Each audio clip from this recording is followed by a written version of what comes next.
Celebrating 4 years of talk like you've never heard it before, this is GabNet, the Great American Broadcast Network. Hey everybody, this is Alex Bennett, host of the Ramble, heard here and seen here on GabNet, Tuesday through Fridays, live at 10 p.m. Eastern Time, and I got some big news for you. Our program has moved its live video from Facebook Live to YouTube Live. After extensive tests in our GabNet laboratories of at least 10 minutes, our mind was made up and we've come to the conclusion that YouTube is superior not only in video quality, but audio as well. And then there's the ease of watching it. Here's what you do. Simply point your browser to youtube.com/Bolo Bennett /live. That's youtube.com/Bolo Bennett, BOLOBENNETT /live, and you're there. The player is waiting, and you do nothing, and when the show begins, so does the player. Couldn't be simpler. In fact, tag that page as a permanent tab on your browser, and you're ready to go. And if all of this is too vexing for you, well, just go to gabnet.net near showtime, and the player in the middle of the page will start to play when we're on.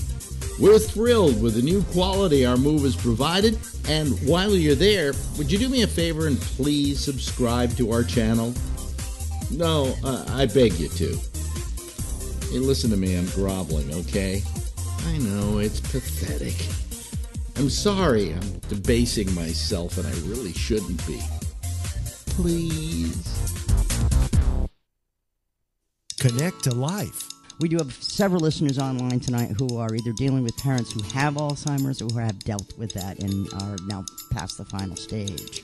Connect to love. Hey, Dad, that was so creepy that you told Melissa that you had sex in 8 years. Creepy. I don't know what's and wrong you should. with It was my like life. deer in the headlights, boink, like. Oh my God! No wonder he didn't show up to the parade afterwards. He was embarrassed. Connect to happiness. Bumping and bumping, Linda. Mm-hmm. Dude, you Holy really cow. were. Mm-hmm. Yeah. Sometimes you just have to do that. Yes. There we To go. blow it out sometimes. Yeah, like a Brazilian blowout was the Cuban blowout going on over here. That's gonna put it out there for you people. Connect with Connections, a nightly feature of GabNet. Join hosts Melissa Fox, Linda Nunez, Porn Star Pete, abetted by Lizzie Say What, and Mr. Punchline as they engage in a lively 2-hour romp that is bound to keep you happy and, yes, connected. Each show tackles a lifestyle or relationship topic relevant to people interested in improving themselves, dealing with the ups and downs of life, and those interested in spicing up their relationships. The gang, along with special guest hosts, share stories and connect the topics with humor to current events in entertainment, politics, culture, and even sports. So get connected, Mondays at 10 p.m. Eastern and Tuesday through Friday at 1 a.m. It's Connections, here on GabNet. Talk like you've never heard it before. Celebrating 4 years of talk like you've never heard it before. This is GabNet, the Great American Broadcast Network.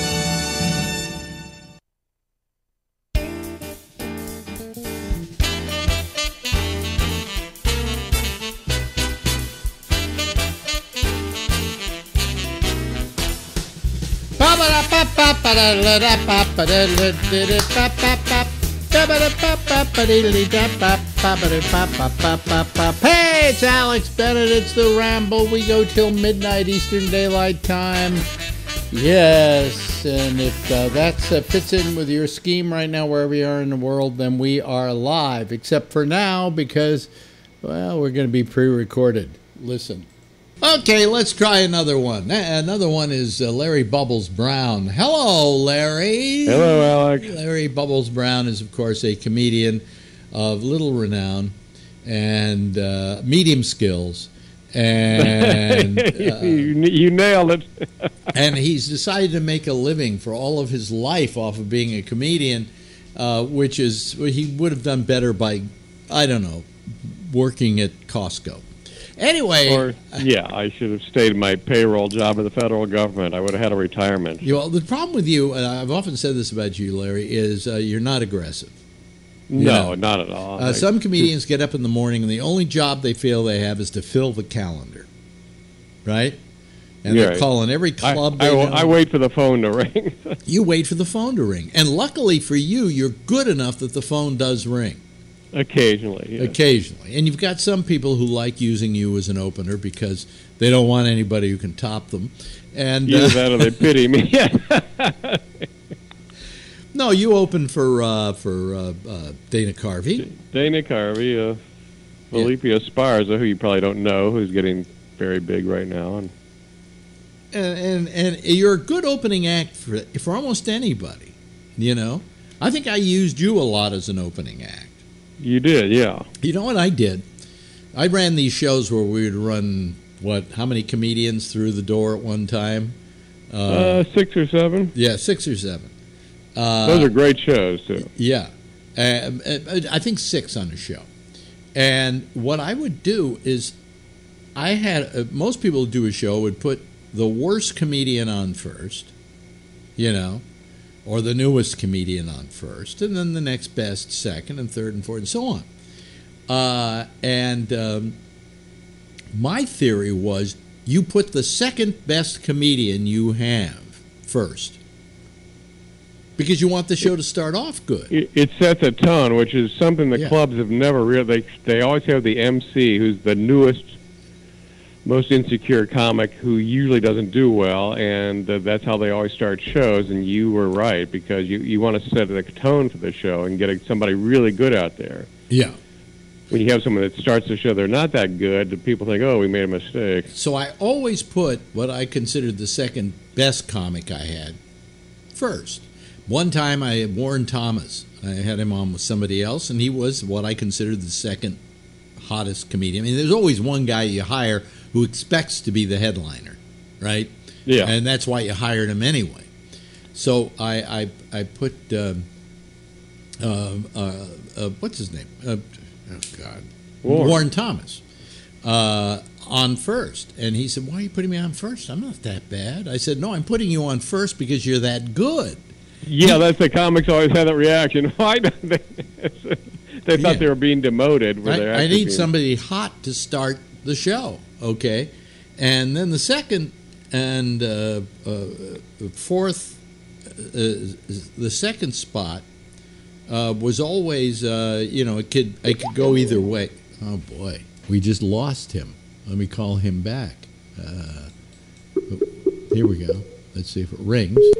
There we go. Boy, we lost you there for a second. Okay. Anyway, I would always, the second one you could go any way with, okay? But the third one, I put the weakest person in the middle. Mm-hmm. And the weakest person always felt he was better because I put him in the middle. One time Feldman came to me. He said, I'm going on third. I said, why? He says, why? I said, have I gotten that good? I said, no, you've gotten that bad. But then then you have the headliner. But that whole concept that you put the worst comedian on first. No, you put the second best comedian you've got on first, so that you're off to a good start, right? So if somebody sucks in the middle, it doesn't matter, So you start strong and finish strong. It was always difficult for me though, because I always hired people I thought were good. I would never put people on my show I didn't. No, those shows were really fun. Those were great shows. Yeah, and I think you did a lot of them. I did a lot of them, and I think that I didn't do the one you did at Circle Star, but people talk about that show to this day. It was Warren, Rubin, Dana Carvey, and Goldthwait, and it was called the Bobcat Goes to Hollywood. Yeah, that apparently was on fire that night. Everybody. It was a goodbye show for Bobcat Goldthwait when he was going to do Police Academy. Police Academy, yeah. And so we called the Bobcat Goes to Hollywood. Did it at the Circle Star Theater. Sold it out. And it was Dana Carvey, and it was Bob Rubin, and Warren. And Warren Thomas. Yeah. Yeah. Yeah. And that was a good show. It was a very good show. I think that was the one where I put Warren on first, and he said, why are you putting me on first? And I said, because, I consider you a strong talent. I need a strong talent to start the show off. You know. And I think I put Ruben on second because I didn't want him to go on before Goldthwait because they both had the same kind of tone. Mm-hmm. They were loud comedians. And if you have a loud comedian followed by a loud comedian, the second comedian who's loud has a harder time of getting the audience. So Dana was perfect for the third spot because he has kind of a laid-back, cute, you know, kind of demeanor, which is deceptive because he's a very edgy comedian. Mm-hmm. And he did that spot, and it was a very good show. It was a very good show. I still have videotape of backstage at that show. Oh, I'd love to see that. Yeah. And those are the days when I got along with Goldthwait, and it was a nice relationship. It made me a lot of money. I made him a lot of money. Mm-hmm. You know. So anyway, well, he's had a kind of interesting career. It really. I've often said about Goldthwait, I try to figure out, has he had a good career or hasn't he had a good career? And my answer to that question is, I think he's had kind of a mediocre career. You know, he's always been in there doing something, making movies, directing films. Right now he's got a TV show on, I don't know, Animal Planet. True TV. That's where it is. I mean, who the fuck does a show for True TV except something that's like, you know? But anyway. He's always been kind of in there, and he's always working, but I don't think he's that success. Would you call him a success? I always thought he'd be at a higher level than he got to, yeah. Yeah.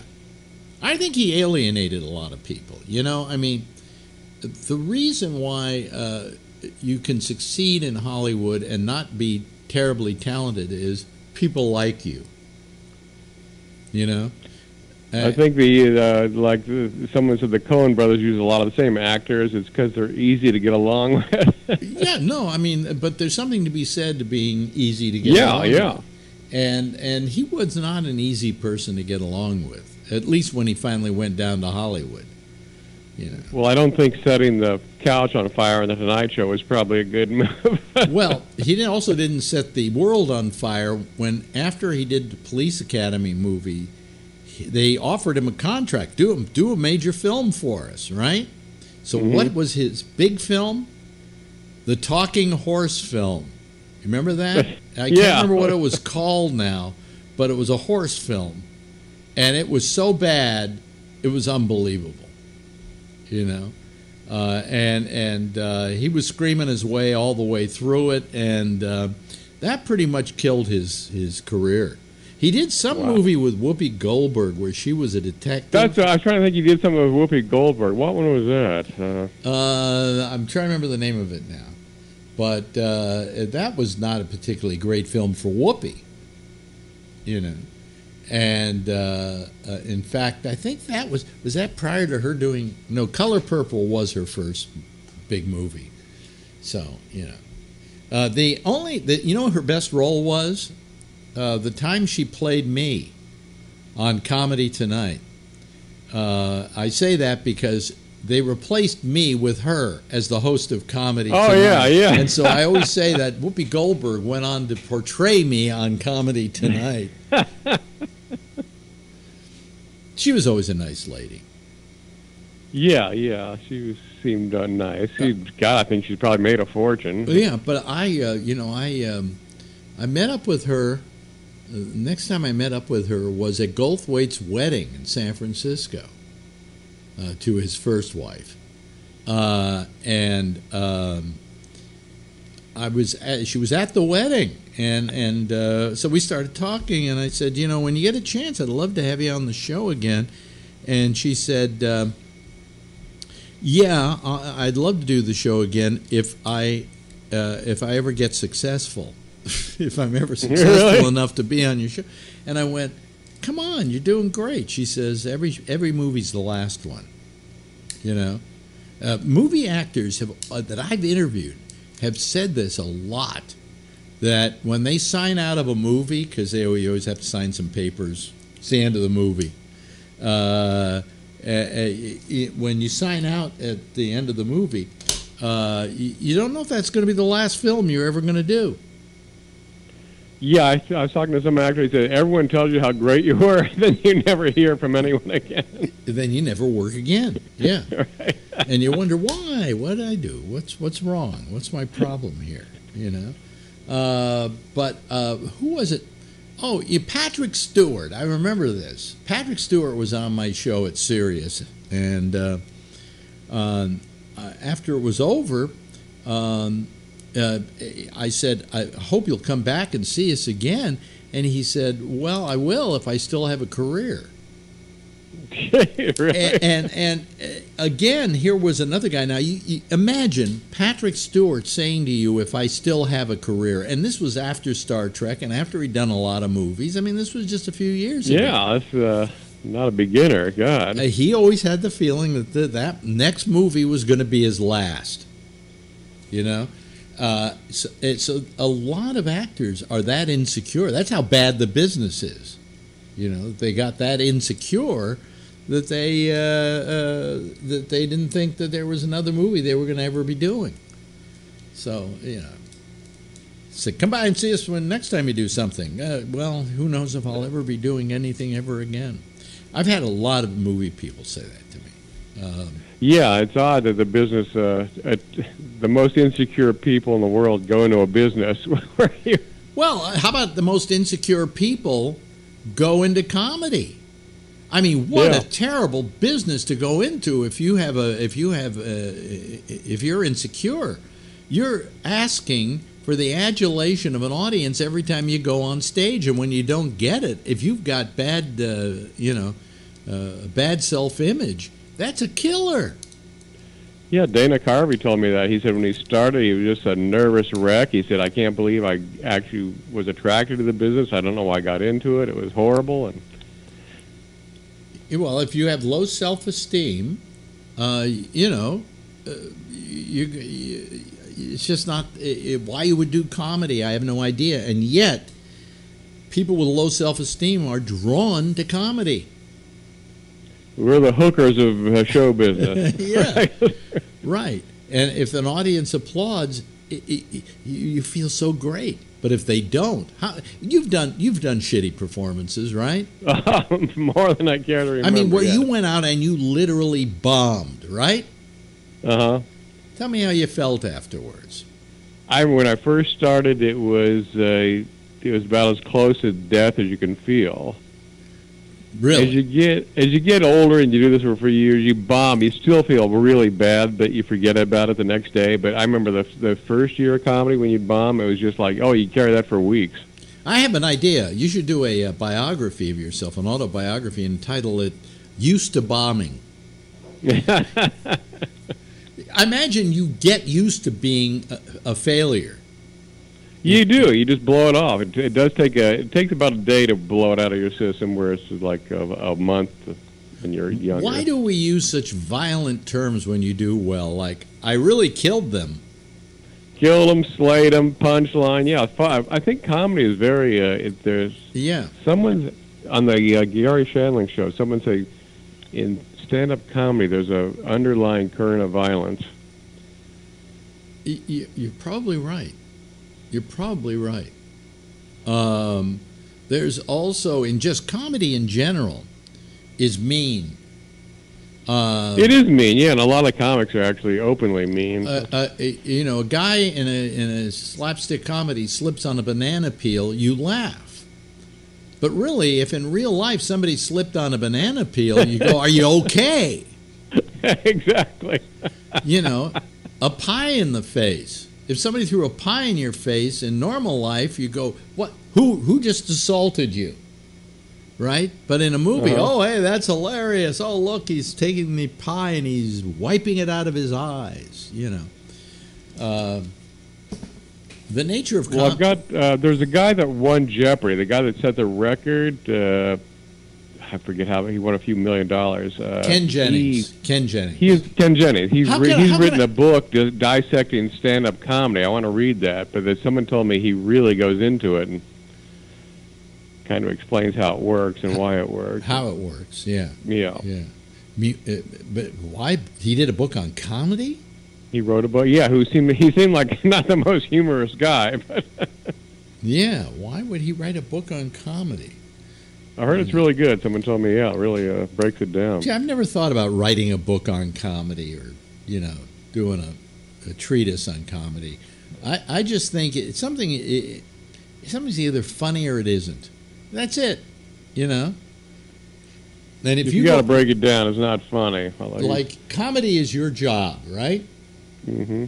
When you go on stage, if you're trying to be funny and you're not, guess what? You're not doing your job. I know. So.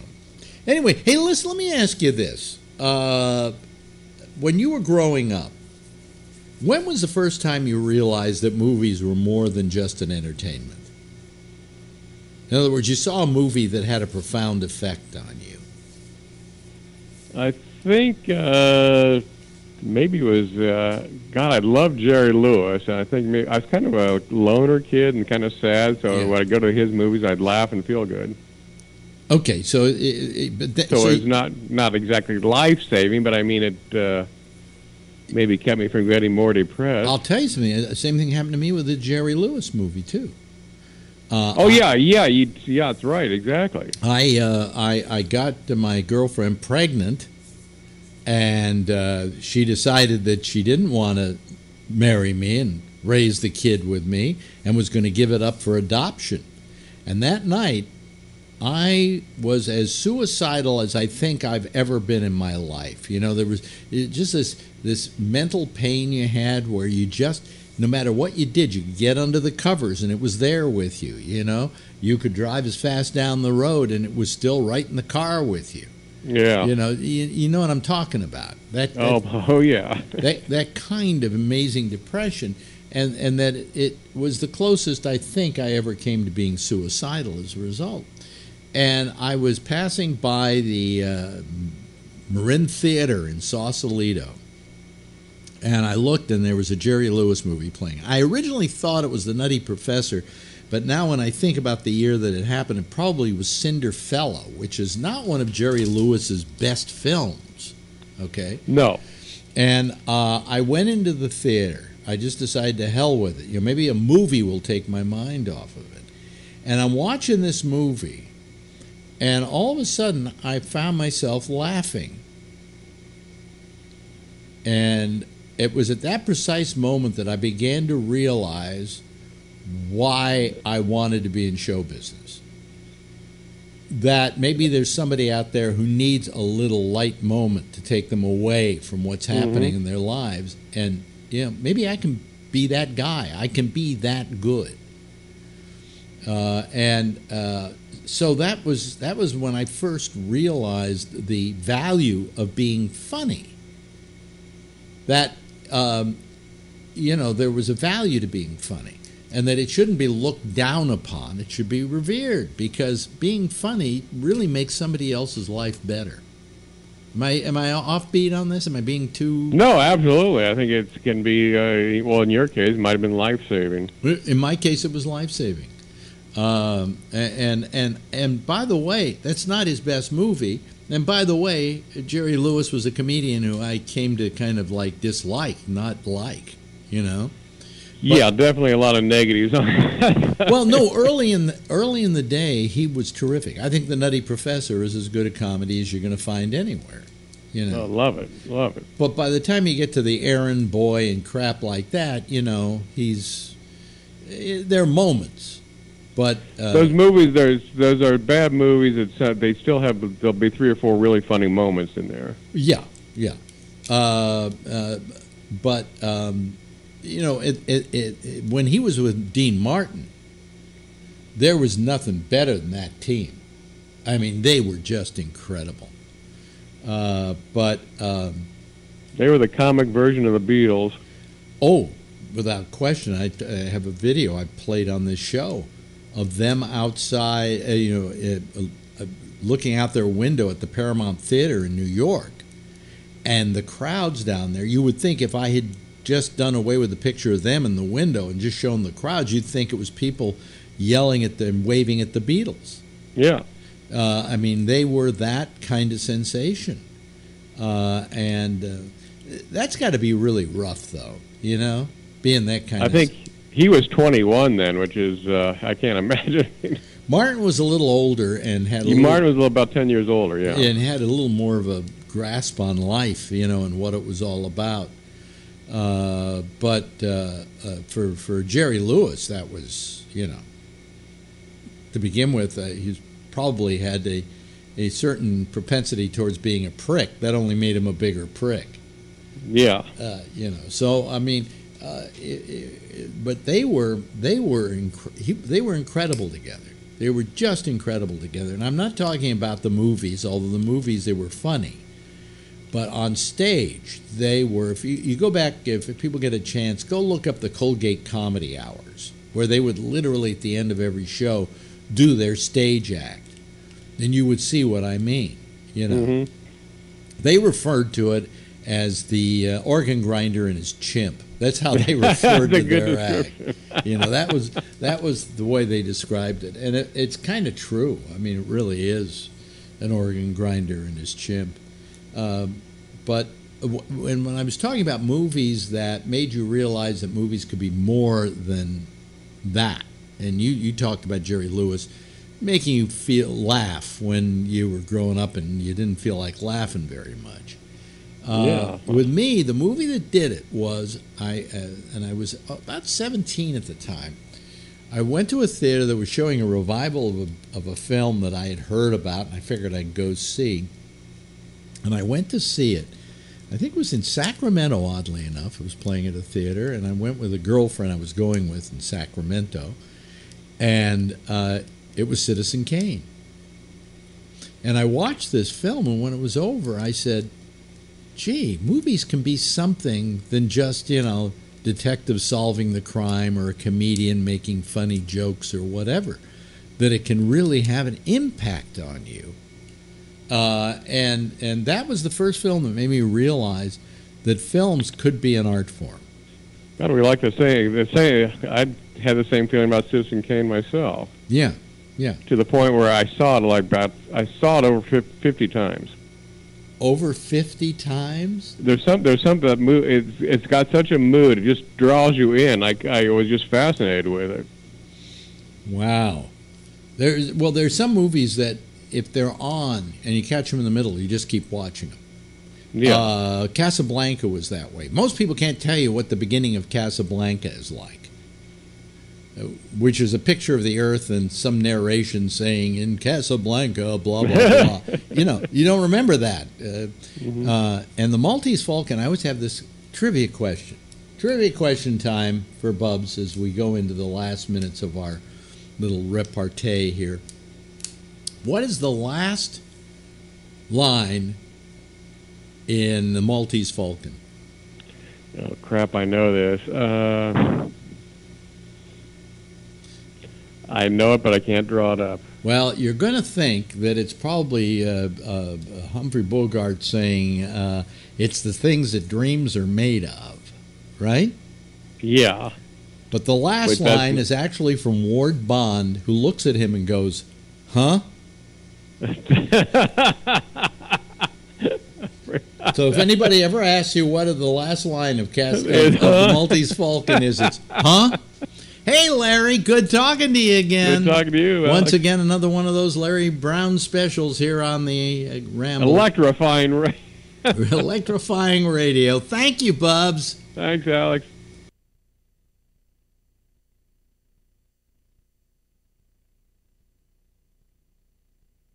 Celebrating 4 years of talk like you've never heard it before, this is GabNet, the Great American Broadcast Network. Hi, everybody. The end of that interview snuck up on me, and I didn't go to my promo fast enough. And then I had to suddenly realize the light in the back on the air wasn't on. That's bad too, because a girlfriend gave me that light, and if I don't light it up, she's all over me the next day. So, I'm pussy whipped, okay? Plain and simple. I'm sorry. Anyway, how are you? I'm going to open the Skype lines here in a moment. The questionable Skype lines. Last night, because I have the new version installed in this machine, and then I uninstalled it last night. And then I tried to reinstall it side by side with the other one, and it wouldn't do that because when you would install one, it would defeat the other and so on. So the one I have up tonight is the one that we use and the one you use to call into. That is what is called Skype 7. And there seems to be a big brouhaha going on as regards number 8, which they are trying to force on you, which is just god awful. And I wish I hated it because I'm an old fart and I just can't get used to something new and better. But hey, I don't mind something new and better. I just mind something that's new and worse than you had before, which seems to be what Microsoft does best. They own Skype, by the way. They seem to do that best. I mean, anybody who's ever had... well, they got it right with Windows 10, I think, finally. But Windows 7 was a disaster. Windows 8 was a disaster. And they sit around, The trouble is these guys that create these things... By the way, our lines are open in case you want to call. And it's a fill-free night tonight, so let that be a lesson to you. That these people who make up these programs and create them sit around and pat each other on the back. Oh, look what I got it to do. And look what I got it to do. And this is terrific. But they don't think about you and me and how we use it. Okay? Nobody came to me and said, hey, Alex, we hear you use Skype for citizen panels. What's the problem with the new Skype 8? What do you see as a problem? And I would say, well, it's that I can't easily bring the screen that goes out, the screen of the show, to people. There is a way of doing it now, but it's by using a third-party program which is called NewTek's NDI. NewTek is a company, by the way, who happened over years to be good friends of mine. They were the people that created the video toaster and a whole bunch of things, and the TriCaster, which I wound up using when we were doing our program originally as a TV show for my friend's TV studio, and they had the TriCaster in there. But anyway, they came up with this thing that goes on and takes the screen you've got on Skype and allows you to use the screen through this program. And once you get it working, it's okay. It works fine, but it takes a lot to get it all up. You have to have your T's crossed and your I's dotted and all the switches in the right place, and then it will work. And I guess I could get it to work every night, but then once I get it to work, what have I got? I've got the new Skype. And what the new Skype, if you watch this show for any amount of time, see that every time we get a new person online, another person fills up, and we can put about 10 people all on the screen at the same time. With Skype 8, we'll never be able to do that because Skype 8 only puts 4 people on the screen at a time, and if you want to have somebody on the screen, you have to move. They have a bubble, right, with their live representation in the bubble along the top, and you have to drag and drop it down. Well, that's more work for me. I like to sit here, and then once people start calling, I like to be able to sit back and talk with them and argue and not have to pay much attention to that sort of thing. But here I'll be constantly working at getting, like, if all of a sudden Phil wants to talk and he hasn't, let's say Tony wants to talk and he hasn't talked in a while, I then have to drag him down into the screen and lose somebody else because they only fit 4 people on the screen at a time. It's disgusting. And they don't say, hey, well, would you like the old kind of configuration that you're used to where you can put 10 people on the screen at the same time and give us a choice? But no, they didn't build that into it because the guys back in Microsoft don't have to use this for the purposes that we use it. Is anybody going to call, by the way? I'm just wondering. It's just a little question I have to ask. By the way, tomorrow night I'm going to show... a video I put together of my weekend up in Vermont, and it's not exciting. Okay, it's not exciting, but it'll fill up 18 minutes. And I put it together today. I shot the whole thing on an iPhone, and shot it on the iPhone, and that worked out pretty good. You know, in 4K. The only thing is, for some reason, it didn't make the final file that I put together in 4K, and I don't know why. So I have to go back and check that one out. But it looks great. It looks terrific. And while I do like shooting with the iPhone, and it looks terrific and looks good, it does have problems when it comes to production. For instance, let's say I go to Europe on a vacation and I want to use the iPhone to shoot the vacation with. Well, that's fine. I've got enough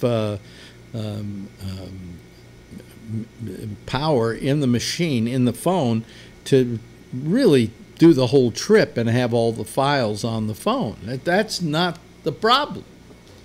The problem is that, number one, I have to turn off it going up to the cloud, because let's say I'm in Europe, if it has to go to the cloud constantly and deliver with the video I shot that day, number one, I'm going to use up a hell of a lot of space up on the cloud, which is going to cost me extra money. And on top of that, it may cost me money in bandwidth in sending stuff up when I'm, say, in another country. Okay, so I have to turn that off, so that it only records it to the phone, and that's it.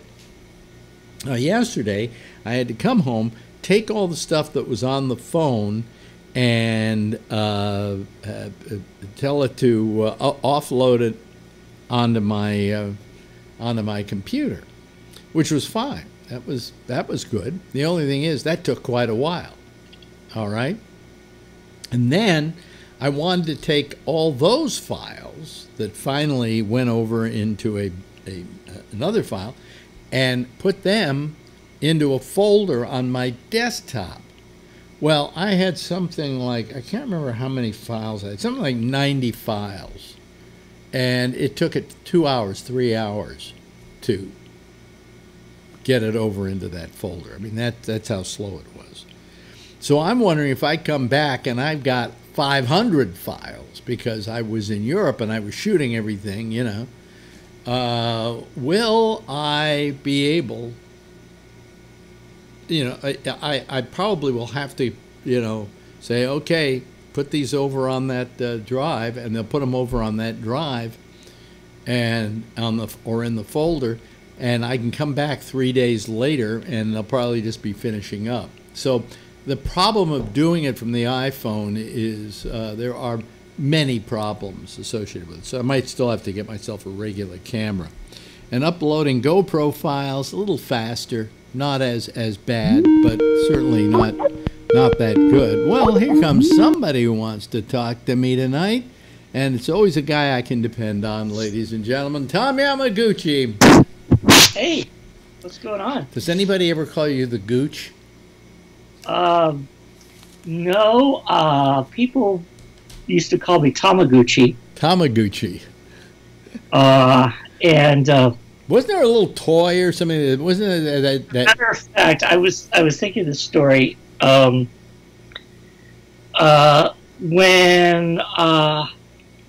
what's going on with my computer?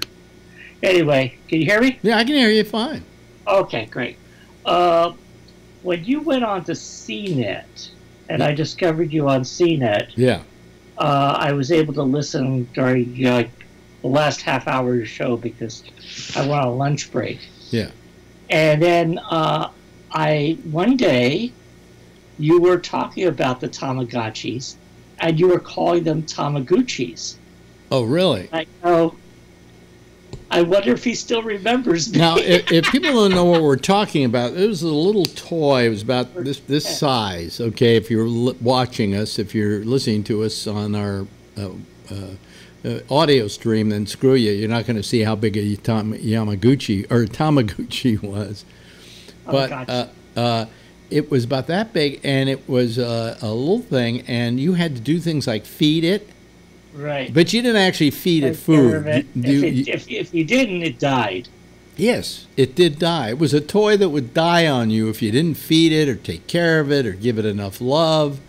And in the beginning, it was fun, but it becomes so needy that your whole life is centered around this little thing you're carrying around that goes, feed me, I'm hungry, you know. Yeah. So I called you up because I thought, well, hey, is it interesting? Because I used to send email. Yeah. And just so that you sort of got to know my last name through email. Yeah. So I was wondering if you had remembered me after all these years, and turned out you did. Yeah, well, of course I did. How can I forget a name like Tom Yamaguchi? That's true. That's the nice thing about being adopted with an interesting name is people remember you. The problem is I don't remember other people, so it's sort of embarrassing. Well, are there any... you're always the guy who tells us about death and about people who died. Okay. Yeah. I've been out of it for today, so I don't know what's going on for today. Well, have you heard who died? Well, of course, a lot of people died. I just got home. So this came through, when I get this? October 2nd, so this came through yesterday. I just didn't read it last night. The woman who was the inspiration for the 1958 Buddy Holly Peggy Sue song has died. Oh, I didn't know that. Yeah, the AP reports that Peggy Sue Gernon Rackham of Lubbock, Texas, died Monday at University Medical Center in Lubbock. She was 78. Well, that makes me feel good. Can't they die at 79, 76? No, they died 78. Okay. Peggy Sue Gernon in 2008 released her autobiography, Whatever Happened to Peggy Sue, a memoir of Buddy Holly's Peggy Sue to mark the 50th anniversary of the song. While promoting her autobiography, she said material for the memoir came from about 150 diaries made during the time she knew Holly.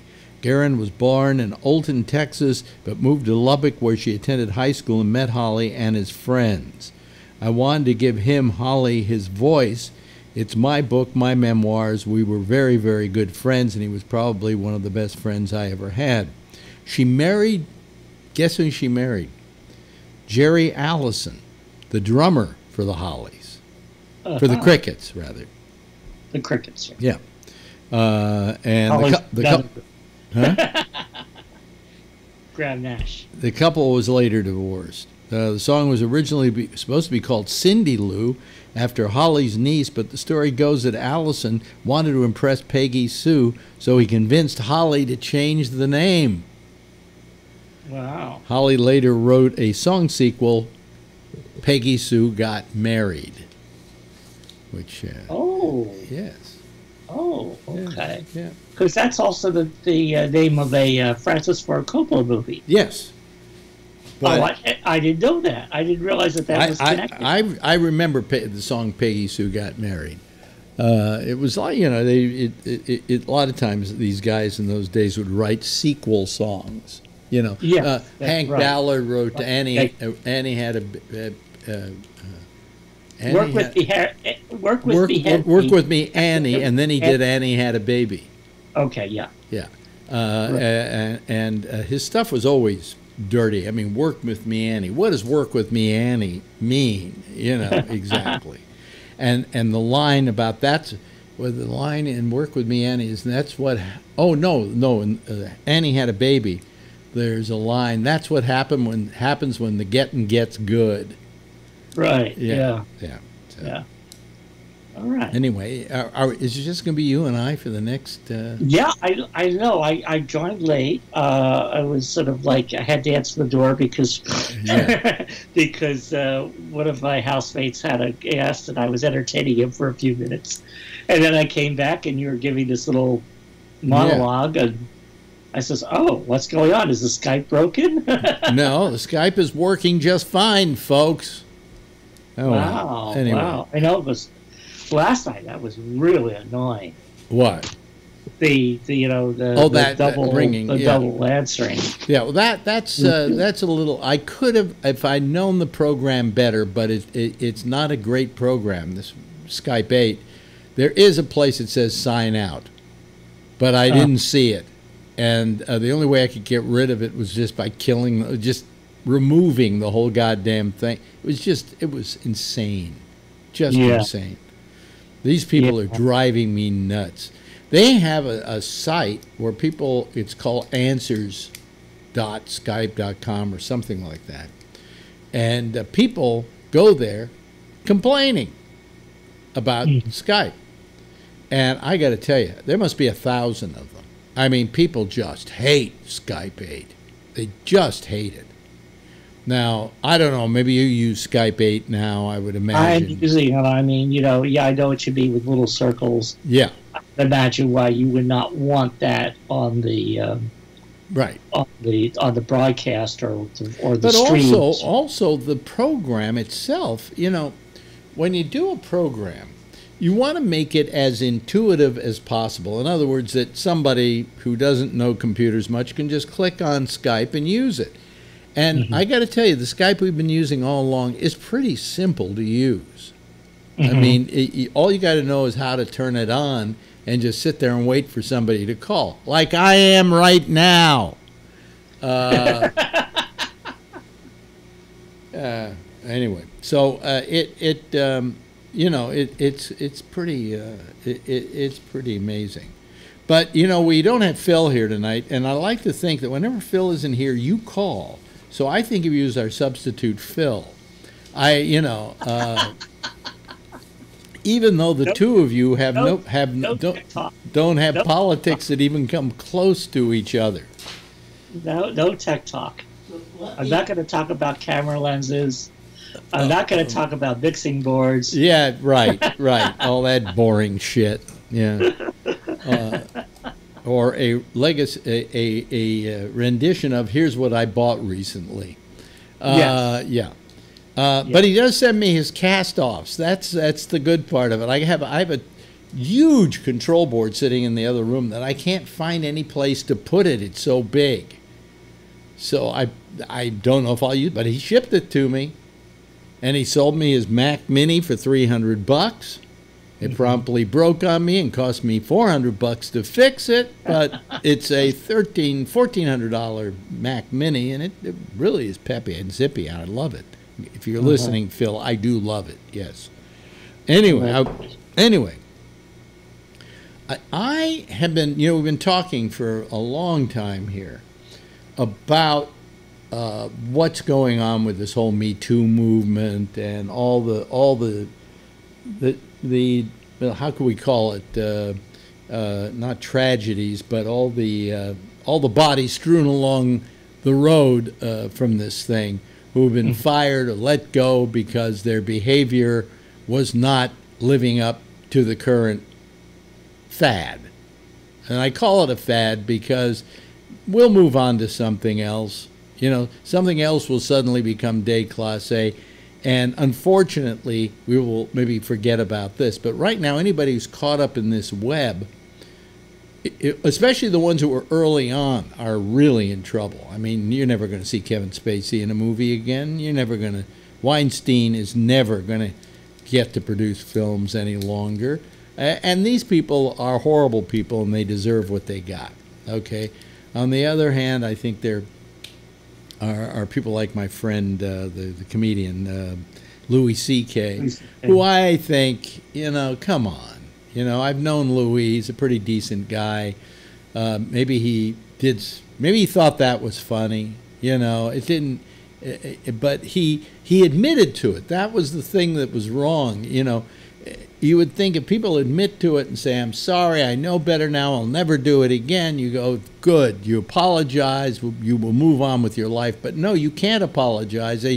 All they do is say, see, he admitted it. So redemption is not something we believe in this particular case. But up until now, I knew Louis C.K. peripherally, so I knew him, okay. And I knew, but I haven't known anybody else that's been caught up in this web, okay. I can't think of anybody until today. I have a friend. I met him through Shecky, but he wanted to meet me because he had listened to me when he was growing up and stuff. And his name is Vinny Favale. Vinny's a great guy. Everybody loves Vinny. How can you not love a guy named Vinny? But he was, among other things, he was the representative of CBS in charge of overseeing late night on CBS. So he was the liaison between CBS and whatever for the Letterman show. So that's how your friend Shecky knows. For the Late Show, yeah. For the Late Show, he was one of the guys who started Comedy Central, and it's been my privilege to know him over the years. He, in fact, when I was looking for a job, he gave me a couple of names, and stuff like that to go talk to when I was still in California and out of work and looking for something here in New York. But anyway, so Vinny, it has just been reported, he is now his current title, Senior Vice President for Talent for CBS Television Studios, was put on leave after multiple individuals made allegations about him. The report quotes female former CBS executive telling CNN of Favale, I'll never forget the day he told me he got 4 erections while watching Jennifer Hudson rehearse. Now, remember, this guy was in charge of comedy. Yeah. And I can't help but believe that he would say something like that as a joke, and then you would think, hey, I'll make a joke about that. Nobody's going to mind a joke about that. But then it comes back to haunt you when it's no longer a joke. You get what I'm saying? But anyway, Favale allegedly made the comment about Hudson as he watched the Oscar-winning performer rehearse ahead of a December 2015 appearance on The Late Show with Stephen Colbert. 2 other CBS employees, one former and one current, told CNN they heard Favale say the vulgar remark. Others told CNN they learned about it from coworkers later that day. Of the 5 sources CNN spoke to about the incident, 2 said Favale allegedly made the remark in the presence of a CBS Standards and Practices representative. 9 current and former CBS employees, including men and women, have reportedly agreed to be interviewed by CNN for the story. They spoke on condition of anonymity, citing non-disclosure agreements and concern about possible professional retribution. Following a request by CNN for a comment from CBS, a spokesman for CBS reportedly said Favale was placed on administrative leave today. Favale denies the allegations of retaliation and said his comments were taken out of context. CNN adds, in the current role, Favale develops programming around talent and advises on comedy bookings for the network. He started his career with CBS in 1996. That's how many years? 20 years? He's been there 22 years. And served as a senior programming executive for The Late Show with David Letterman and The Late Show with Stephen Colbert through 2017. He appeared on the programming comedic bits several times during Letterman's tenure. Your thoughts? Do you have any thoughts about this? Well, my thoughts are, obviously we're talking about different types of situations. I mean, when you compare it to something like what Kavanaugh is being accused of, I mean, it is a lot different. Yes. Making, I mean, this is sort of more like this is more like what's his name on the Supreme Court, Clarence Thomas. Yeah. I mean, Clarence Thomas would make Yeah. lewd remarks like that too, according to Anita Hill. But then again, that wasn't Comedy Central. That was a law office. So it's difficult to say all to make an equivalency of all this. Yeah. But at the same time, it's also difficult to say. Well, I know you talked last night about the about Trump's reaction or his performance last night, which was absolutely disgusting. Yeah. I mean, that was just uncalled for. Yeah. You know, and whatever you think of her case or whatever it is, that was just totally unacceptable. Well, especially from a guy who a few days earlier said that her testimony was compelling. Yeah. Yeah. And then all of a sudden he turns around and says that? Yeah. You know, I mean, well, I think what happens specifically with Trump is that, I think his Achilles heel is really these rallies, because they pump him up, and they really, once he gets going, he just loses control. As much as they try to control him. Oh, he's a loose cannon the minute he's up there with once he gets into these rally situations, then he's got the crowds going, and not only that, I mean, it's just like, not only was his comments really, really, really offensive, but the audience reaction, they're laughing at what he was saying, and I was just thinking of, Dr. Ford is just, when she actually told Leahy what she remembered most was the laughing at her expense. And I go, how could you put somebody through that? It's a good point you make. It's a very good point. Awful. Yeah. That is just completely, completely awful. So I think, as I've addressed this before, I think the issue is we really need a way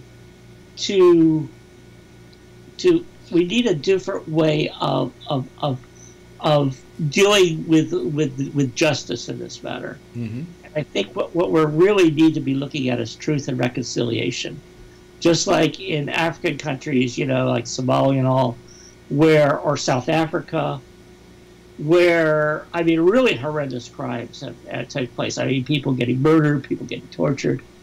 And then after the war saying, there's got to be a way that we can put this behind us. And for people to step up and say, there's got to be a way that we can make this right without retribution. Mm-hmm. Because that's what that's what basically, unfortunately, our justice system has been. It's just been retribution, punishment, it's just like, instead of making things better, we seem to make things worse. Right. It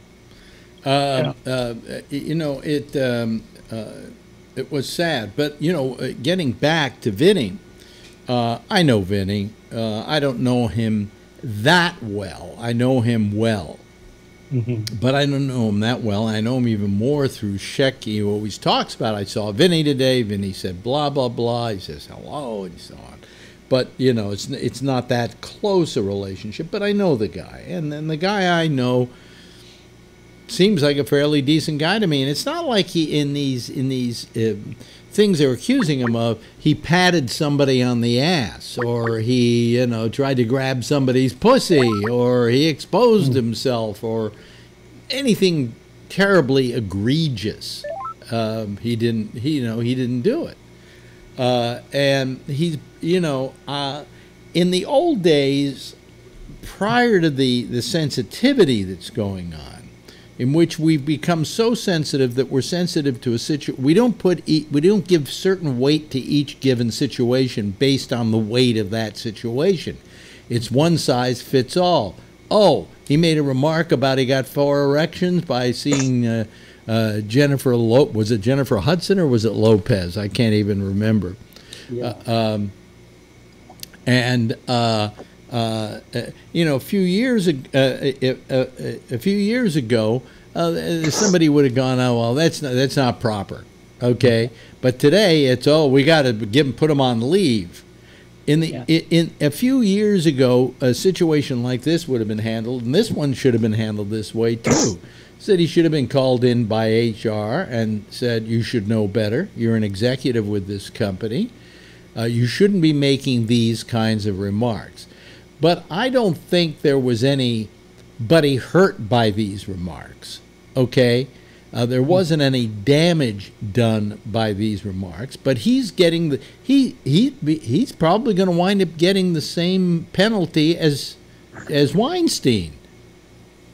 You know, well, I hope not. And if I could just make one other thing, I know with Jeff Stein just joined us. Hi, Jeff. Yeah, but go ahead. Hi, Jeff. But I know you're not a big fan of NPR, but there is a program that I've been listening to called Hidden Brain. And they had a really interesting program dealing with this. You know, you ask, where did this come from? You know, this Me Too movement. Why is it happening now? And interesting thing, a part of it is because of Trump. Actually, a big part of it, according to this program, is because of Trump. It actually, sort of ironically, it connects Trump to the fall of the Berlin Wall. So basically, I know that sounds odd, but basically, you know, during communism, you know, Eastern European, East German communism.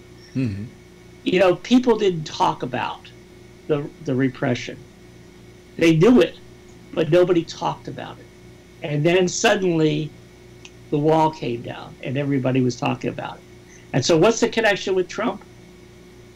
Or actually Weinstein and Trump.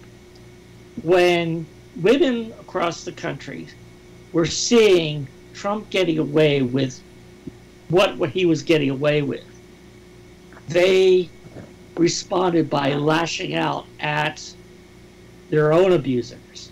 They couldn't get Trump, but they could get back at the person who abused them. And just an interesting point. Yeah. You know that what's his name, Seth MacFarlane. Yeah. Is joking at an award show. Congratulations, the nominees. You know, no longer have to pretend that you're attracted to Harvey Weinstein. Yeah, yeah. Everybody in the audience laughed. They knew the joke.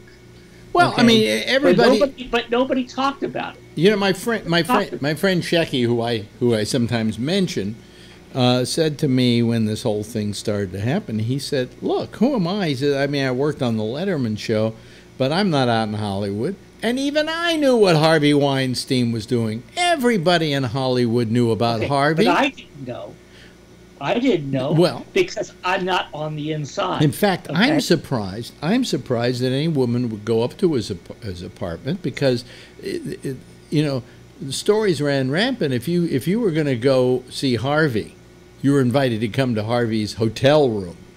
Okay. Everybody around you would say, "Don't go," or "Expect this if you go." Because that was just a given. All right? This has been going on for years. And why is it that everybody waited until now to get a hissy fit about it? It was terrible then, it was terrible now.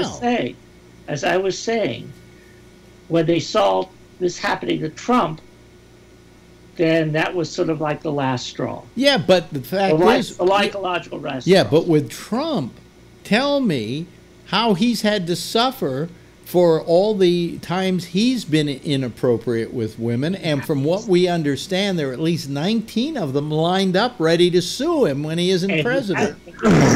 He hasn't suffered yet. But as I say, these other women are responding with the person who attacked them directly, because they have some power in that situation. Yeah. So anyway, I would just say I would suggest you can listen to it on a podcast. You know, what's it called? What's it called? It's called Hidden Brain. Hidden Brain. Okay. And they actually it's on the Me Too movement. Hello, Jeff. Hello. Yeah, I just want to say hello to Jeff. Hey, how are you doing? Okay, I'm going to shut up. No, that's okay. Please. We got plenty of room for both of you guys to talk because nobody's calling tonight. I don't know what I must have bad breath tonight or something. I don't smell it. The YouTube thing, I kind of messed me up for a while. I wasn't quite sure where I should be going, and then I went back to Skype, and I came right out here. So. Yeah, well, you go to Gab. I don't know if other people are doing it. You go to gabnet.net, and it's there. It's you know, that's the one place it will always be. Let me see, is it running? Yeah, there it is. There are the two of you, both looking handsome as ever. Anyway, let me put the Gabnet live up there as long as there's room. Let me see here. So I mean, we as I say with Vinny, I hope they say we'll give you a slap on the wrist and go back to work and don't ever do it again. Mm-hmm. But it's not like he came on to women or he did stuff like that. He just made comments. He said he made homophobic comments as well. I have no idea what they would be, but I think Vinny felt he was being funny. Mm-hmm. Well, I mean, in the old days, if it was a woman, she would get fired. Just for complaining. For complaining, yeah. Well, I just think that women should have justice. A person like Dr. Ford should have justice. But, I mean, we have to give equal justice to Brett Kavanaugh. And let me explain what I'm saying, because I'm not a fan of Brett Kavanaugh's, and I think, personally, I think he's guilty as hell. All right? Yeah, and the other thing is, this is not a trial. It's not a trial. It's a job interview. It is a job interview. But the point is that... and he failed. Huh? He failed. And he failed. Yeah, I'm sorry. We're going to have to send you a rejection letter.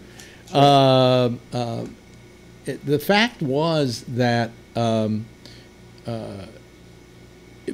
we can't have the balance. Just because you want to believe women more doesn't mean you believe men less. In other words, what you do is you give equality to people's claims and people's protestations of non-guilt. We have to be even-handed about this, but what we've done is we've swung the pendulum the entire other way. If a woman says that a guy molested her or groped her or patted her on the ass or did something, it's his job to prove he didn't, rather than somebody saying, well, let's get to the bottom of this. Instead, a guy's life is ruined. And I find that kind of... I don't want to go the other way either. I'd like it to come to the middle where it should be and be a firm, even ground where a woman feels confident she can make a claim. But, I mean, you're also talking about... And I hate to bring this up because this might sound sexist to some, but what we're talking about is there's also affairs of the heart involved in some of this, not in a woman who doesn't want the affections of a guy and he forces himself on her, but that you do have romantic situations in which maybe the woman might get mad at the guy, and she then starts making claims about him, unwarranted. And even though they're unwarranted, today they're given 100% weight, and that's the problem. I don't want to see people who are trying to get even with somebody suddenly getting an upper hand either. But I don't want to see guys who are acting untoward towards a female to get away with that either. So how do we find that balance? How do we create that balance? Yeah, as I say, I think the answer is probably in restorative justice, and recognizing that all these things are not equivalent. I was thinking of like a situation like John Lasseter, who just loved to hug people, and he just somehow he didn't. John Lasseter was the head of one of the heads of Disney. He was the head of Disney Animation, created Pixar, and is again another lovely man. I have a copy of Monsters Inc. over here that he signed, not because I was at some signing somewhere. He and a bunch of people at Pixar all got together and signed it, including John Lasseter. But Lasseter was the brains behind the company. And, what happened to him, because he liked hugging people. He was a huggy-feely, touchy, and how do we create the equality that makes the truth come out? How do we make it so that a bunch of Republicans don't feel confident, don't feel they can get away with claiming, oh, well, Dr. Ford just wanted to get even with Brett Kavanaugh for one reason or another. And the reason they can make those claims is because there have been some false claims. And women who make false claims, I think, should be very ashamed of themselves, because they're not only hurting some guy's life, but they're also hurting the Me Too movement. Because when it's found out, it diminishes the credibility of Me Too. Sure, of course. Yes, Jeff.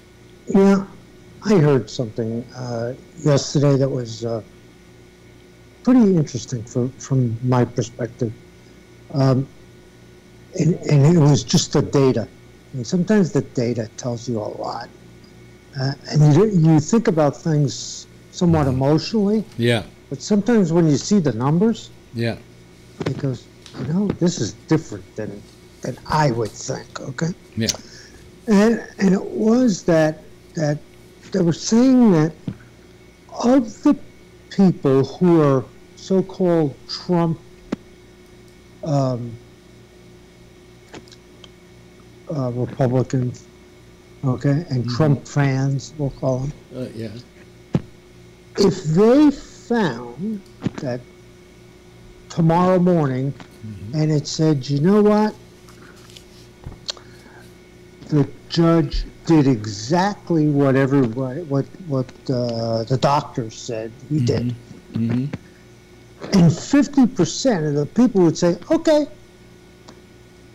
let's give him the job. Well, what are you going to... You really got to consider that. Because I talk to a lot of what I call friends, limited friends. And people have different perspectives on this whole thing. And I said, forget about whether you know what reality is, but if this is what happened, what would you do? You're rattling your microphone. Where is it? Is it on? Right here. Right there? Then what's rattling? I don't know. I'm in my Apple. Let's see. Maybe this is bugging me. It might be. Do you have a microphone in your earphones? No. No. Oh, whatever you did, whatever you touched here. I think I know what it is. What is it? The wire, which is the charge, I usually go this side. No, I see. And I had to go around here because I'm in my sister-in-law's house. Okay, don't move too much. No. Anyway. Here, one of the things that bothered me about Trump last night, and it wasn't just his so-called impression of Dr. Ford, but it was also this insinuation that the Democrats have ruined a man's life, and have hurt Dr. Ford. I wish Dr. Ford would come forward and say, hey, you know, the Democrats haven't hurt me. Brett Kavanaugh hurt me. You know?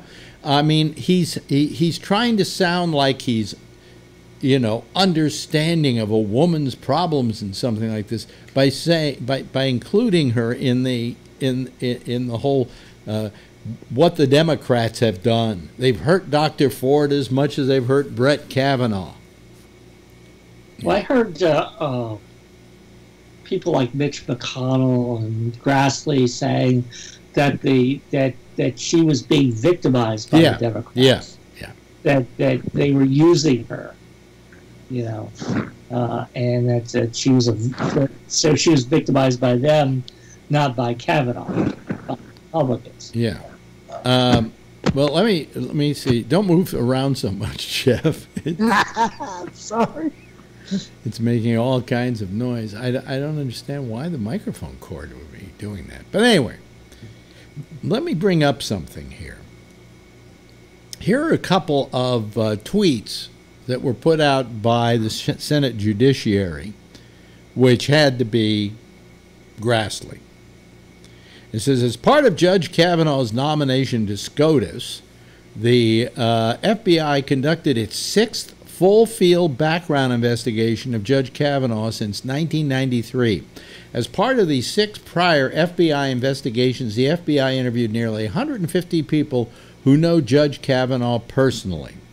Nowhere in any of these 6 FBI reports, which the committee has reviewed on a bipartisan basis, was there ever a whiff of any issue at all related in any way to inappropriate sexual behavior or alcohol abuse. Okay? That was the Senate Judiciary Committee's tweet. Probably, I guess, it would have to have been okayed by Grassley. You have to fix something over there. Okay. Now, listen to this. Democrats of the Senate Judiciary Committee accused their Republican colleagues of mishandling confidential information contained in Supreme Court nominee Brett Kavanaugh's post-FBI background checks on Wednesday and alluded that the files may contain evidence of inappropriate sexual behavior and alcohol abuse. In other words, these so-called vaunted FBI investigations into Brett Kavanaugh have found some stuff that isn't so good. The 8 lawmakers indicated that statement was false and called on Grassley to issue an immediate correction.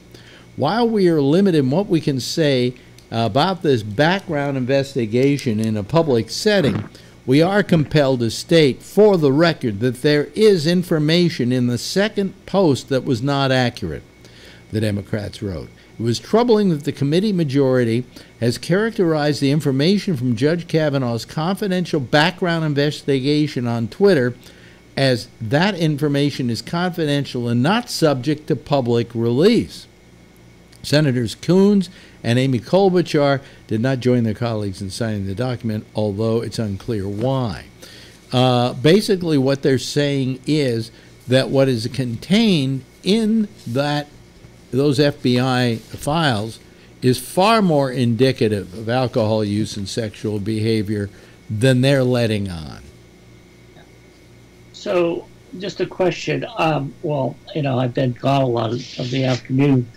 To my knowledge, the FBI report has not been released yet, correct? The newest FBI report. They're talking about the previous, you know how they keep saying, 6 times he was investigated by the FBI and he was found to be just, you know, clean as clean can be, and it turns out now that's not what those FBI reports said, but they're confidential and only for the eyes of the people who are on the committee. Right, yeah. And so one of the controversies over the report that's expected out at any time is that it is also going to be confidential and only going to be able to be seen by the senators themselves. So I don't know. Will we be able to find out what was in those other reports, and why were these previous? If it is true that they had noticed, situations with him drinking to the point of blacking out and stuff, that they didn't think this was important enough previously.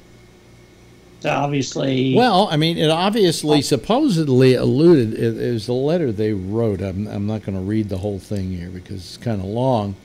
But basically, each of us reviewed the confidential background investigation of Judge Kavanaugh before the hearing.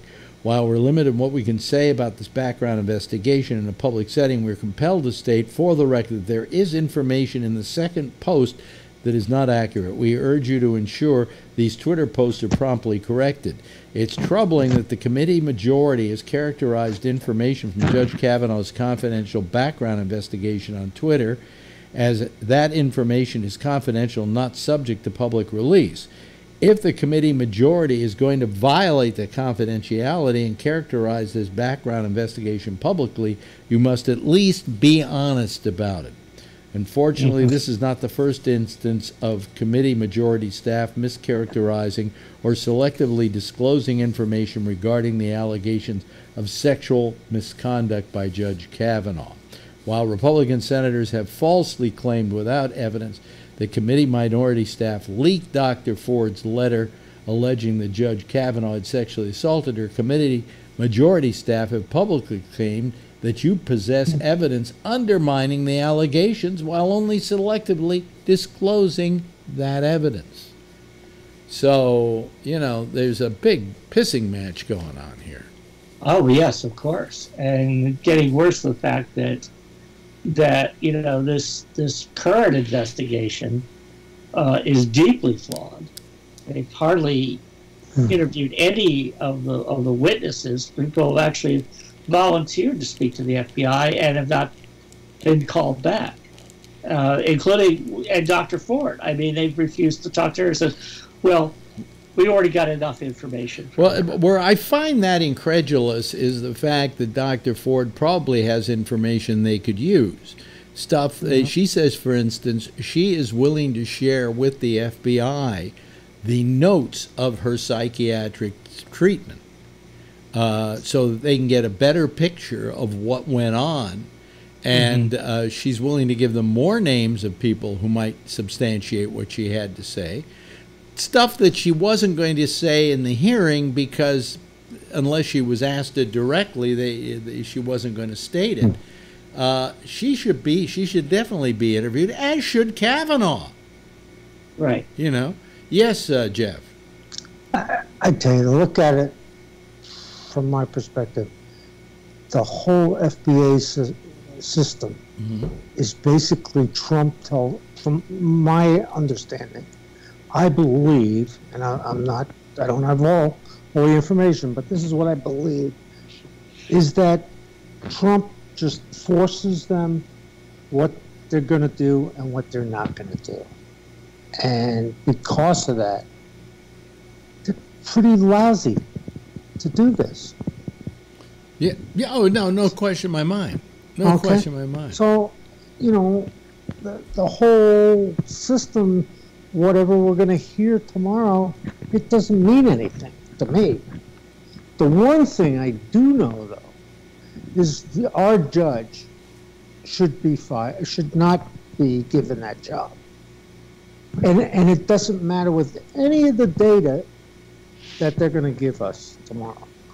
Whether it's positive or negative, it doesn't matter. The guy does not have enough demeanor to handle people on that job. Well, I thought that his demeanor at that hearing the other day was abominable and was not the kind of attitude and kind of temperament I would want to see out of someone sitting in judgment of other people's lives. Yeah.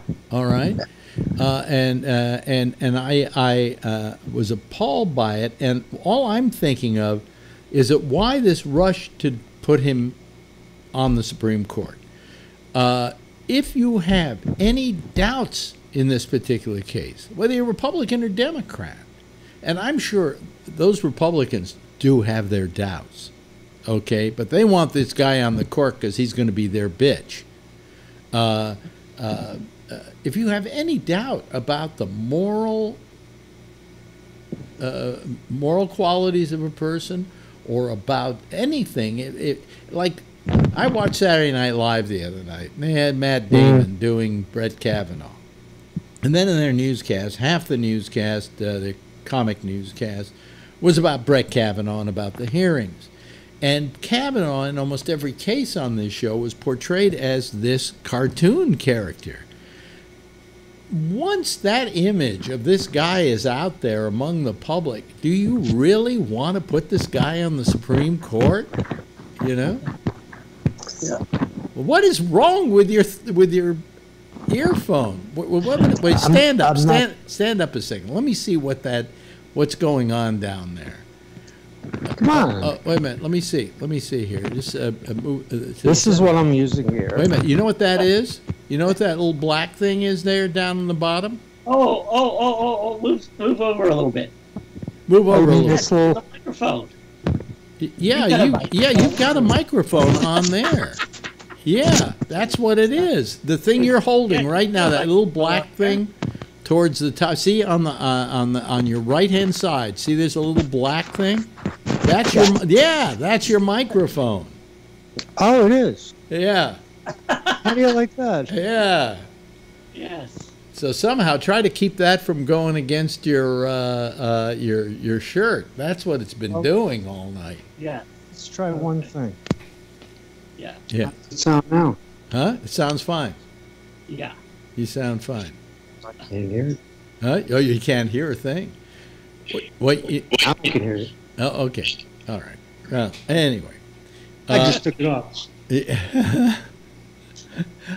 The sound was starting to get to me, and I'm thinking, what? He's got to have it, because like these, I have a microphone here, but I'm not using this as my microphone. Okay. Yeah. So. Well, plus, it's not touching your clothing. Right. Yeah, and it's probably picking up. It was like it was rubbing across your lapel. Yeah. I apologize for that. So I mean, I could never do that again. Yeah. Could I just interject Sure. on that, sort of on the same thought, Yeah. Alex? And that is, especially given his rant against the Clintons and the Democrats, a very, very partisan rant. I mean, these justices are going to be hearing issues like gerrymandering, and can you imagine if I was taking a reapportionment case to the Supreme Court? I say, I don't want that judge hearing my case. I don't want that judge voting on my case. I already know that he's prejudiced against my side. Yeah. Correct? Yeah. Yeah. This is not a person of temperament. I mean, temperament is an important part of this job as well. And, I mean, for instance, as an example, they say the Democrats are trying to stop this because they don't want to. Well, we never stood in the way of his last appointment. In fact, that went through very smoothly. Yeah. Had his hearing before the committee, and it went through. But here there are some serious questions being asked about this guy. I mean, if he's going to show up every day drunk to the Supreme Court, we got a problem here. Well, I mean, he might no longer have those drinking issues, but the fact that he lied about. He doesn't have drinking issues. Did he testify the other day like a guy who doesn't have a drink issue, or a guy who might have actually been sober at that hearing? Well, I don't know, but I'm just saying that the fact that he was not honest about the past is the key here, and which sort of leads you to believe well, what is he covering up? Yeah. And what we're thinking about as far as cover up is, well, sexual assault. if his binge drinking actually led to assaulting women like Dr. Ford, then we can see why he would want to cover that. Why are we afraid he's going to assault Ruth Bader Ginsburg? Well, as I said, whatever's happened in the past, I mean, we can't make assumptions of what's going on. If this guy in the very beginning had said, yes, there was an incident like that, and it's something I deeply regret, it was something I did as a kid, and it was wrong of me, and to this very day I feel bad about it, they would have just glided him through, And I would have even stood up for him because, hey, okay, you know the error of your ways. We've all done things in the past we're embarrassed about. I certainly am. The biggest thing I was embarrassed about in high school is I didn't get laid. I lost my virginity at like 19 or something like that. I was out of high school by the time I lost my virginity. I got you beat. I did until 21. Really? Yeah. Yeah, well, I thought it was going to last forever. Okay, I never figured I was going to get laid. But I ultimately did, and then she got pregnant. So, I was off to a good start. No, the question for me is it possible if you go so long without sex, do you actually regain your virginity? Well, then I'm really in trouble. You do regain your virginity as you get older, So anyway, by the way, I went to the neurologist today, and now I'm on a new pill, which I tried once before called gabapentin, which I haven't tried yet. But it seemed to make my feet worse, but I'm going to try it. He says to give it a try. It supposedly kills nerve pain. So I'll see. The other stuff was, he said, I gave you such a baby amount of that other drug. And I said, yeah, but it just, amitriptyline. I said, I just didn't tolerate it well. I got lightheaded, started sweating when I quit it. So anyway, we'll see what this one does. If it doesn't work, I found that my feet weren't as bad when I was in Vermont. I think maybe because the bed was different, a whole bunch of factors. But, they were still numb, but they weren't hurting. Anyway, so I went to the doctor today. You were today. also walking around a lot more in Vermont. Yeah, that has a lot to do with it, too. Anyway, I'm giving up on this thing. I figure I'm just going to have numb feet for the rest of my life. He says I have maybe a slight amount of neuropathy in my right foot. And as for the rest of it, he said, this could be the nerve in the spine and so forth. But enough of that. I got another story here for you. You're going to love this one. This is so Trump, I can't believe it. And it has nothing to do with Trump. Well, it does have something to do with Trump. The EPA, it's being run by who? That person who hates the EPA? Well, we got a new guy, but he's with the coal industry. I forgot his name. Oh, yeah, they got rid of the old one. Through it. Huh? They got someone from the coal industry itself. Yeah. Yeah. Anyway, Environmental Protection Agency is rethinking its position on, are you ready? Radiation. I heard that. It's been reported that the agency under Trump is exploring a rule change that experts say would weaken the way radiation exposure is regulated. The agency, the report says, is turning to scientific outliers. What is that? I guess that's people outside the norm who argue that a bit of radiation damage is actually good for you. A little bit of sunlight. Well, as a person who actually has skin cancer, yeah, I would say, well, maybe a little bit of sunlight might be okay, or at least not damaging, but a lot of sunlight is not good. The government's I wish I had known that in the 70s. The government's current, decades-old guidance says that any exposure to harmful radiation is a cancer risk, the AP reports.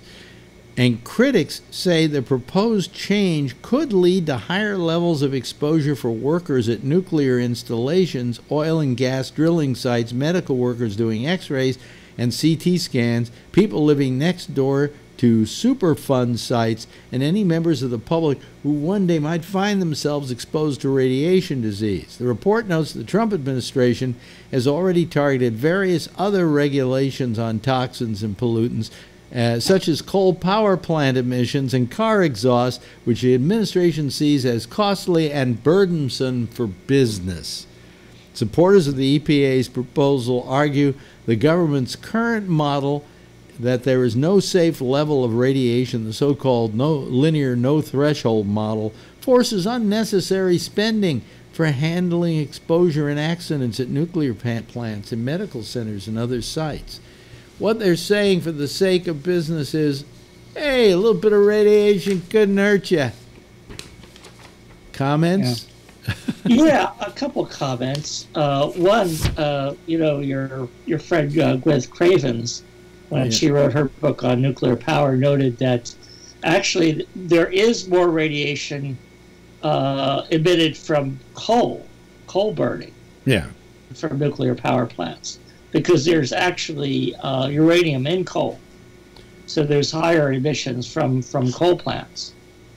And the other thing that's sort of interesting is, why are they even so concerned about the risk of radiation from nuclear power plants when these levels are really, really extremely low already? Well, what I'm saying is that they're just background radiation, like granite buildings. Them passing the information that doing this is not a real problem, is not problematic, and saying that a little radiation won't hurt you. Well, I grant you, a little radiation won't hurt you. You get X-rays, and all those X-rays put Röntgens into your system, and in most cases, in the amount of X-rays you have in your lifetime are not going to give you any horrible cancer or anything.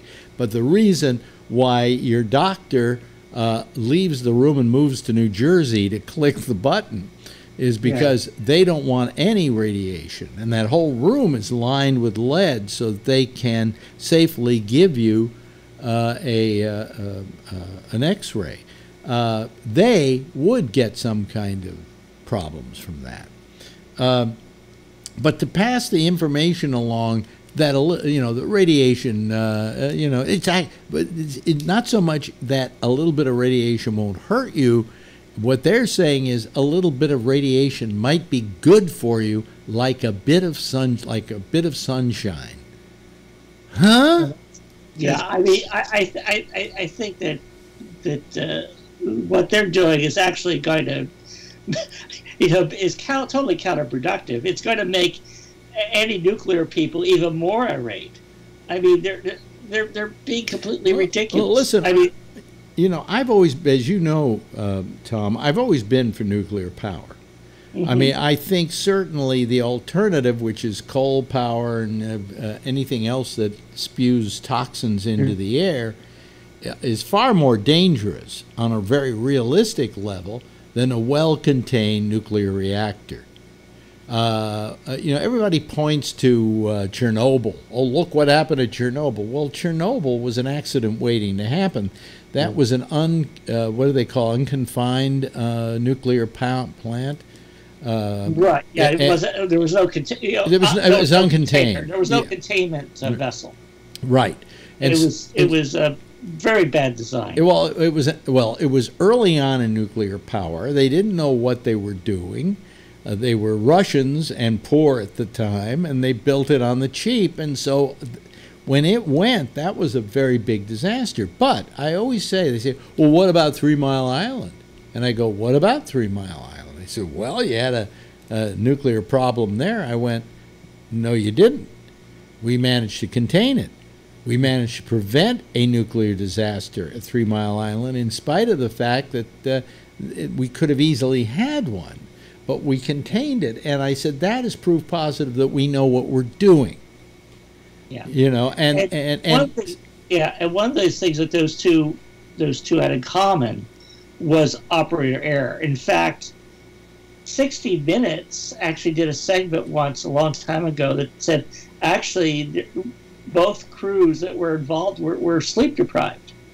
That sleep deprivation played into the mistakes that were made that unfortunately caused not as much a medical or a health risk as just a complete economic disaster. I mean, it basically did destroy a whole utility in Pennsylvania. I mean, the thing is, the 3 Mile Island didn't cause any real problems, and if it did cause any problems, certainly not as bad as, say, Love Canal or what's going on in Detroit, with their problems up there with just bad sewage, and bad chemicals being dumped into the water.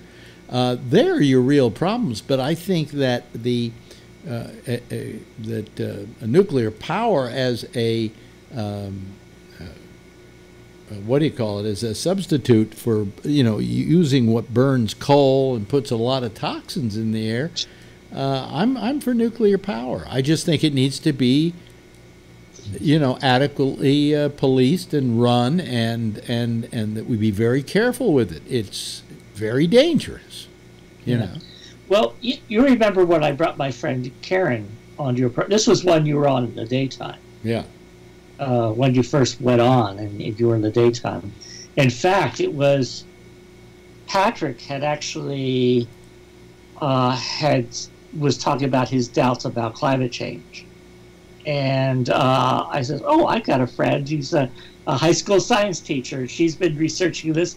And you would especially like her because through all her research on climate change, she discovered that as a risk of, nuclear power is a much better risk than fossil fuels that are going to overheat the planet. Right.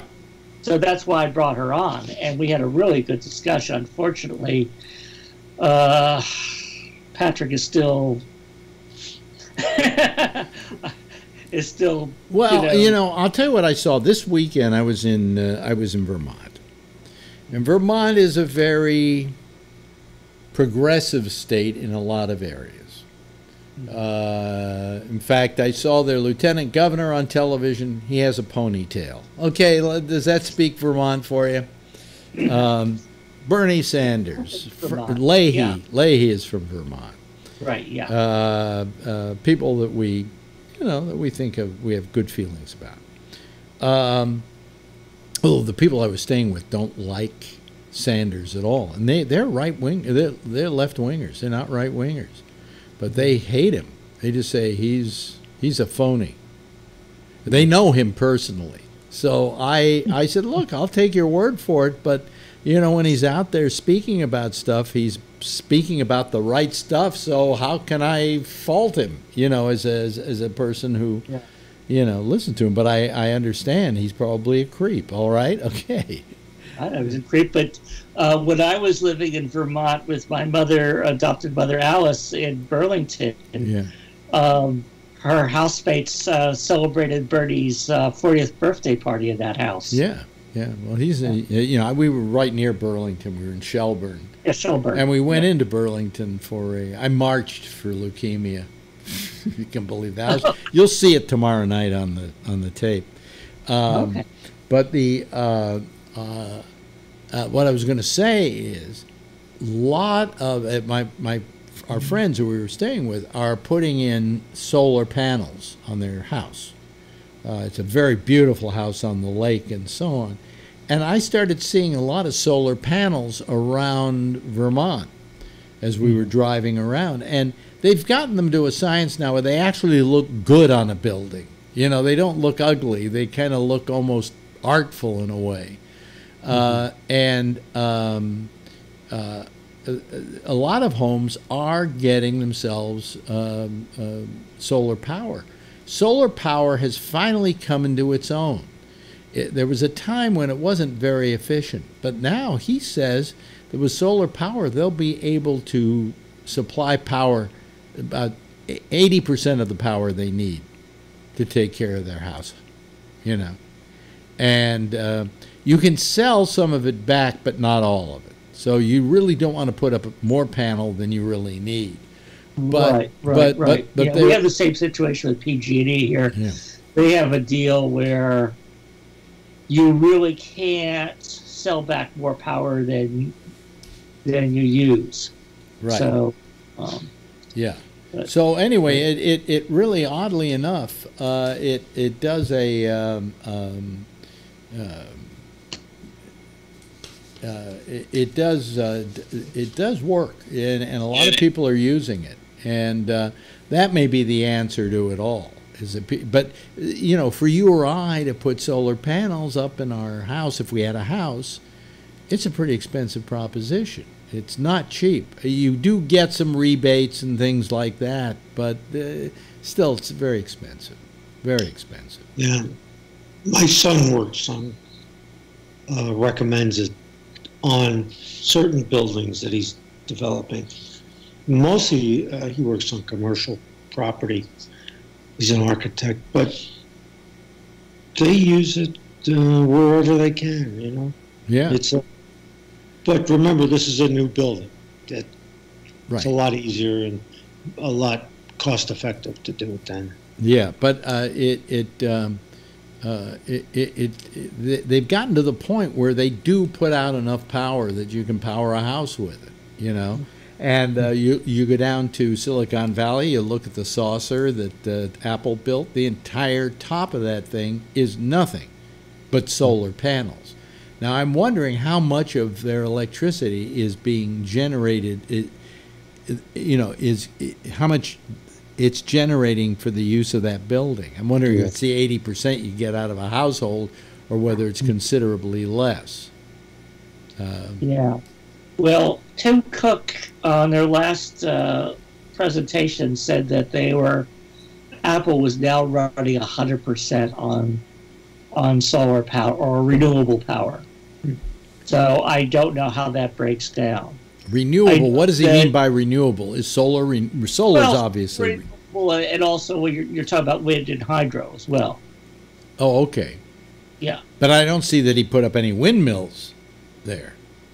No, but PG&E has hydro. A lot of PG&E's power comes from hydroelectric. Yeah.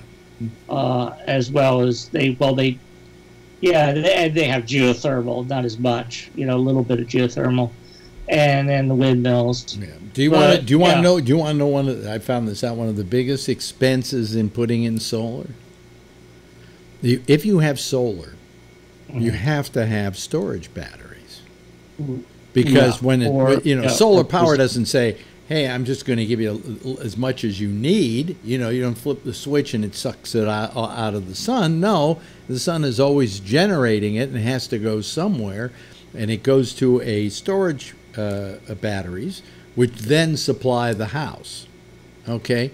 Who is the #1 producer of storage batteries for solar? You mean a company? Yep. Going to surprise you. But it's not going to surprise you when I tell you, because you're going to go, oh, yeah, sure, why not? I'm going to guess. Yeah. GE. Nope. Any idea? You ready for this? Tesla. I was actually going to say that, but I said no. Tesla is the #1 supplier of batteries to solar systems. Very good. Yeah, and it seems logical. After all, didn't they solve the battery problem? So Yeah. And that's actually what I wanted to bring up earlier was the fact that one of the problems with going to solar and wind is the fact that they're intermittent, what they're called intermittents, that they're not available all the time. So what do you do when they're not available? And if that means that you're burning coal or natural gas, that becomes an issue. But if with the increased improvements in battery power, more efficient batteries, where companies obviously like Tesla and others are working on, I mean that's reason for being optimistic. Yeah, Yeah. So I mean, it really is interesting that Tesla has found. You know, if you're thinking of investing in Tesla, just remember they got other businesses going for them. You know? Now, by the way, here you heard the thing about Elon Musk. Oh, yes. And the fact that the SEC said his tweet was a no-no. Some people are referring it to it as the most expensive tweet of all time. He made this tweet, in case people don't know, that said that he was thinking of going private. He seems to have found somebody that was willing to buy the shares for $420 a share. Well, the stock then went, I can't remember whether it went down or it went up, but it did something. And the SEC didn't like this because he was just simply speculating, and it turns out that he wasn't thinking of going private. And he then started saying, well, I've got investors in Saudi Arabia and so on. Turned out he didn't have investors in Saudi Arabia. What nobody caught in all of this was the fact that maybe he was just making a joke. Because you're talking about maybe a 420 joke? Yep. That's what I was thinking too. Yep. Yeah. 420. But anyway, he said, okay, I'm sorry I did that, and I shouldn't have done that. And they said, well, you got to step down as chairman of Tesla, and you've got to give us $20 million, and also Tesla has to give us $20 million. So he paid it up, and he quit as chairman. But you know what? He's still CEO. You know, they didn't tell him he had to stop being the CEO. Yeah. And as soon as he stepped down as chairman and paid the $20 million fine, the stock went up again. So you know, but you got to be careful when you've got people investing in your company. You better not say things that are taken as being a way to make it go up or make it go down or make it go sideways. Musk, I think, is a little crazy. Which is good because he's good crazy. You know? He's an interesting character. Yeah, I think I would like him better if he wasn't so anti-union. Is he anti-union? Oh, he's very anti-union. They've been trying to, the UAW has been trying to organize the Fremont plant, and he's just been a complete obstacle. And, yeah. Okay, let me ask you this question, though. Do you know anybody that works at the plant? I've met people that work in the plant. Okay. That are trying to unionize it. Do they get paid well? Yeah. But they're also concerned about the working conditions. They say there's very, very unsafe working conditions there. And really? There have been a number of serious injuries. Oh, really? Oh, okay. Because, you know, a lot of times the way in which people keep unions out is by paying good money. Oh, yeah. So the people don't necessarily want a union, although those people don't realize the reason they're getting that good money is because a union does exist. Right, exactly. You know, and it isn't a question of, but that's amazing. That's amazing. Got one other item here. Actually, I got a couple, but well, for instance, Fox News has a new slogan. Have you heard this new slogan? Opinions done right. Now, I guess that's not a lie. Opinions done right? Right, as extreme. Oh, yeah. Just like they used to say about Barry Goldwater, in your heart you know he's right.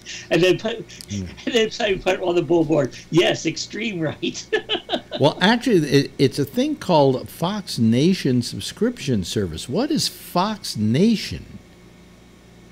But anyway, Fox News Channel this week took the wraps off a new slogan, Opinions Done Right. The slogan suggests the news service, said to be aimed at Fox News superfans, will emphasize the opinion programming that brings top ratings to them, although not as top as they used to. You know, It seems like MSNBC is it Rachel Maddow is beating out Hannity, I believe. Okay. Yeah, yeah. So anyway, I don't want cable news. Anything more about the separated children? You know something? What happens is we have, as a nation and as news people, short attention spans. We always go chasing after the next shiny object, and right now the shiny object is Brett Kavanaugh, and so we don't hear anything about these kids who have been stolen from the breasts of their mothers, and probably won't until somebody gets tired of Brett Kavanaugh and they have nothing else to talk about, and they'll go back and say, well, what do we have sitting in the wings we can do again?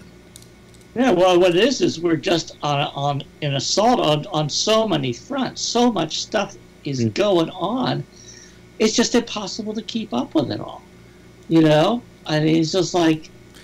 But I think it's also we're going to reunite these families, and they get these kids up in the middle of the night and pull them out to it's like tents in a desert. Yeah, but the thing is, you got to get these news operations to cover the story, and they don't cover the story. They're tired of that story. They got a new one. They got a new thing they can gin up. Yeah, the other thing is there's a certain geometry that's a problem. That all of these kids are in the middle of nowhere. Yeah. Yeah. Who wants to go hang out in the middle of a desert? But I mean, you're right. I'm sure that story. They're wondering why nobody's coming to claim them. It's because the people, the guardians that could potentially claim them, are worried about getting deported themselves. If they step forward and say, "Yeah, I'll take care of this kid," if they're not documented, they're deported too. Yeah, yeah.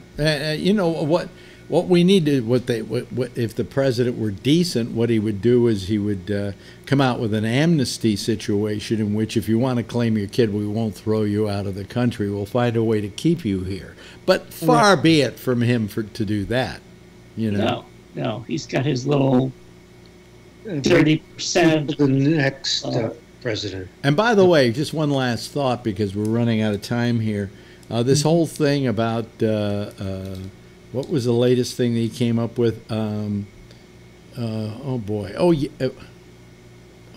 What was it? The other day he came up with a new trade agreement or something like that. Oh, I know what it was. Iran.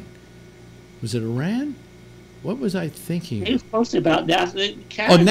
NAFTA. That's what it was. Yeah, they're not calling it NAFTA, but it's obviously NAFTA. Do you know that whole NAFTA plan that he has suddenly signed was on his desk the day he came into office, and it was left there by the Obama administration? And he's taking claim for it. See, I kept my promise. I did away with NAFTA, and it's now going to be a whole new thing. That was a proposal by the Obama administration that he finally signed. Yeah. Anyway, hey, listen, you know something? It's just the three of us, and it's been just a really nice show, you know? We've really had a nice discussion, meaning we don't need nobody. Okay, so the rest of you didn't call tonight. Fuck you.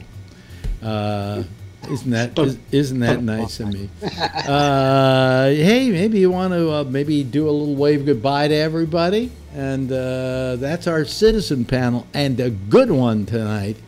We had an enjoyable time. Thank you, guys. I really appreciate it. Let me get rid of them and get the lines open for Jack Bishop, who I hope gets more calls than I did.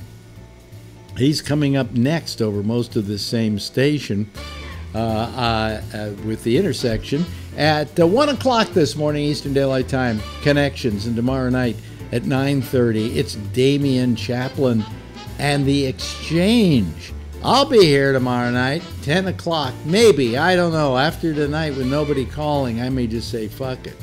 But maybe we'll try it again tomorrow night. 10 o'clock. Same time, same station in life. In the meantime, if you see her, tell her I love her, okay? Good night, everybody.